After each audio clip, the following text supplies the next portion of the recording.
So for me, it was a very long road to accepting myself, a long road. It took me 44 years to finally lay down all of the society programs and to really be myself. And it's still a work in progress. You know, sometimes I catch myself saying the word servus because it's a normal greeting here in Austria, but actually I want to get rid of that word. I don't want to use it anymore because it is the word for slave in Latin. So I don't want to say that anymore because I don't want to call anybody a slave. And of course, I don't want to be called it either. So I try to remove that word. And every time I catch myself saying that word, I correct myself. I say, sorry, I mean another word. Getting all of the old programming out, all of the shame, blame, game, all of that it takes time. And you have to catch yourself every time when you fall into the old program trap again. Typical programming is the shame, that you have to be ashamed for being who you are. We all know that. We all know that. And also the blame, that when somebody does something wrong, like for example, they attack you, then you react accordingly, and then they put all of the blame on you. Then they say it's your reaction that's the problem and not their action against you. So all of these things, you have to first understand them, look through them, as if it was glass. You have to understand how it works. And when you see how it works, then you have to start getting all of these programs out of your own self, out of your own workings. But to go back to the original topic, this is self-acceptance. Okay, the basis of living in celibacy is self-acceptance. Because at first the society is going to try to shame you out of that. They're going to tell you this is not normal. This is not normal, they are going to say. And normal is just a word that they use when you are not being in a state where they can abuse you, or not being in a state where they can manipulate you, or not being in a state where they can profit from you. Then they don't like that, and then they tell you that's not normal, because they want you to feel shame and then to change your behavior so that you go back into that state of mind where they can exploit you, abuse you, profit from you, all of that. So the reason why you have to get rid of all that shame for being asexual, for not wanting schmecks at YouTube, for not wanting to be in a relationship or having kids, you have to let go of all of that shame so that you can be your authentic self and that you can step out of any role that puts you in a position where you would be somebody who could be manipulated or coerced or abused or profited from, So in order to stay in your integrity, you have to get rid of all of these programs, the blame, shame, game programs that they put on you all of your life, all of that gaslighting and stuff that you gotta remove that, all of these false thoughts, they told you that you were not normal, that you were not okay, that your way of living is not okay, that your decisions are not okay, that protecting your boundaries is not okay. They tell you all of that because they want full control over you. That's the whole thing. They want control over you.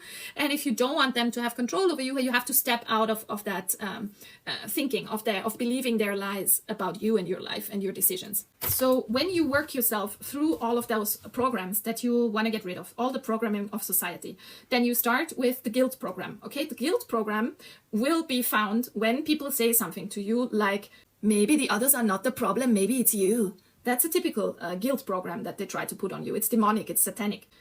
Then something very Austrian I've written here. Things, when people say something to you like, oh, you need a man, or oh, you just need a pet, and then you will be different. That is also the kind of thing where they dismiss you. You didn't deserve anything else. So when somebody does something evil to you and they say you didn't deserve it any other way, that's also a kind of blaming and guilt game, okay, that they play with you.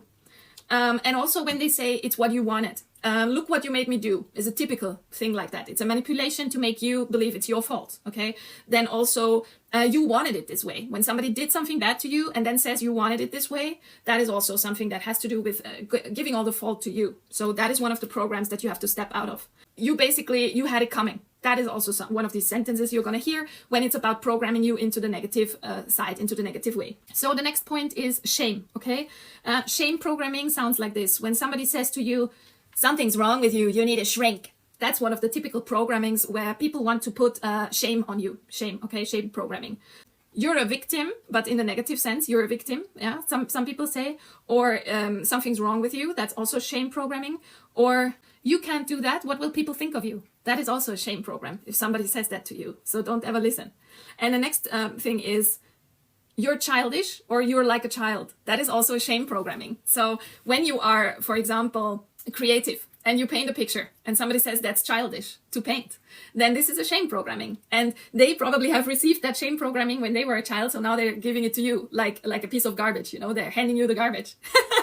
So this is the signs that you are being shame programmed. Okay. So then there is the fear program. The fear program sounds like this. If you do this, then you will go into hell. This is, for example, a typical fear program. Or with this, you cannot earn anything. You need to do something real. So, for example, you want to be a musician and your parents say, oh, with music, you can't earn anything. You need to learn something real. That is a typical fear program because they want to keep you in fear of what might happen to you if you go down that road. So these are all fear programmings. Yeah, all of these programs are designed to keep you in a lower state on the Hawkins scale, you know, basically that you feel shame, that you feel guilt, that you feel it's all on you, it's all your fault. So they put the entire blame of the world on you. Okay, so even though the real reason for anything of the negative things in the world is about society and how it's built, they say it was you, not society, you. So for example, if the work market doesn't have many jobs open at the moment and so you don't get a job, then they say it's your fault. They say it's your fault rather than, okay, the job market at the moment doesn't have anything for people like you. So it's the typical thing where all of the negative things in the world are just dropped like a bomb onto one person. Okay, so don't listen to that. Now, the next one is, I call it immaturity, okay? So the immaturity program will sound like this. People need politicians and governments because otherwise there would be anarchy. That is a typical immaturity program, because when somebody says something like that, it's basically his tiny little 3-year-old self saying, I need mommy and daddy because otherwise I'll be alone and there is a risk that I don't exist anymore. That is exactly what's happening when somebody says to you, humanity needs governments and politicians because otherwise there would be anarchy. That's the little child in them talking about, I want to have mommy and daddy who tell me what to do because otherwise I'm very afraid. So that is immaturity, classical immaturity. When somebody's a child inside, he thinks that. Yeah.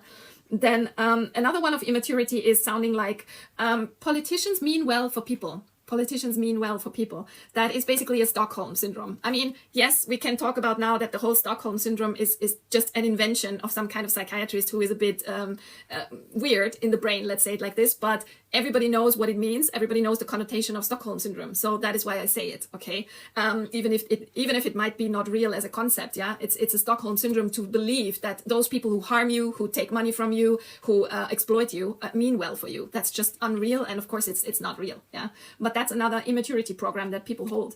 The next immaturity program is, of course, not all men. We all know why. This is completely changing the topic. So if you talk about what is wrong between men and women and somebody writes not all men, then you know it's a change of the topic which leads nowhere. So it doesn't contribute in a positive way to the whole discussion. So it's an immature person and immaturity that's talking out of him. Then the next one is, you have to go elect because without politicians, humanity wouldn't be able to survive. That is the next one, which is going into the direction of immaturity.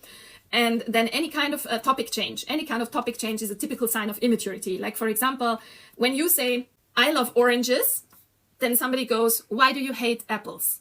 That's the typical immaturity sign, okay? That's a little child. You don't need to talk to this person anymore because they have no brains. They are not grown. They're not grown up, okay? This is a 3-year-old person in the body of maybe a 50-year-old, okay? So forget about those kind of people. If you say you love oranges and somebody goes, why do you hate apples? Then there's no more need for discussing. This person doesn't even have one brain cell to work with, okay?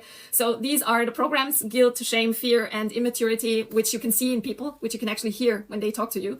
So these are programmings which point to getting you into the guilt, shame, blame game. So all of the guilt, shame, blame game is repeated over and over because they want you in a state which is very low on the Hawkins scale. Yeah, when you feel ashamed, when you feel guilty, all of that stuff is very low. And the lower you are on the Hawkins scale, the lower is your vibration. And when you vibrate low, you can't manifest for yourself. Yeah, you can't create a life that's good for you, that's nice, and where you benefit from. So that's why they want you down there in the lower Hawkins scale stages. So yeah, that's it for today. I hope you have... wow, we have a lot of viewers here. We have a lot of viewers. I can't believe we're so many. So yeah, this was basically it. I don't have any much more to say to the whole topic. I just wanted you to know what kind of sentences they can throw at you for which kind of programming, and yeah, to just be sovereign and to step into your true self, to be authentic. That requires you to see through all of these programs, to know them, to understand where they're coming from, and then to dissolve them. You need to dissolve them, okay? So the most important thing is that you accept all of your emotions, that you do not try to remove them or fight them or anything, but accepting, yeah? Accepting, and loving yourself. That is super, super important, okay? In order to step out of all of these guilt, shame, blame programs of society. So I wish you good luck on your path to becoming yourself, and I see you soon in the next live. Bye.